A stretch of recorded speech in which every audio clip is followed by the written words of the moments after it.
মরিয়ম মরিয়ম আছে মরিয়ম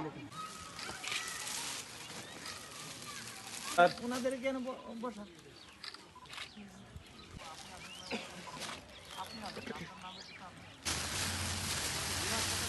ওদিক থেকে দিতে দিতে আসুন।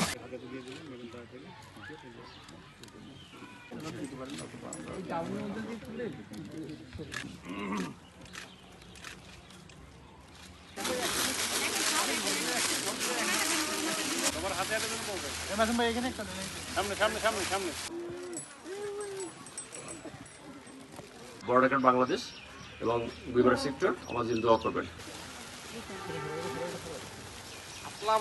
আমরা গুইবারা সেক্টর এবং হাসপাতালের পক্ষ থেকে আমরা এই উদ্যোগটা নিয়েছি। বিশেষ করে শীতে আপনাদের অনেক ভোগান্তির বিষয় আছে, আমরা সেখানে চেষ্টা করেছি আমাদের সীমিত পরিসরে আমাদের যতটুকু সংগতি আছে তার ভিতর থেকে আপনাদেরকে সহযোগিতা করার জন্য। আমি আশা করছি আমাদের এই যে উদ্যোগ এই উদ্যোগ আপনাদের কাজে আসবে এবং আপনারা এই শীতে এবং পরবর্তীতে এর মাধ্যমে কিছুটা হলেও উপকৃত হবেন।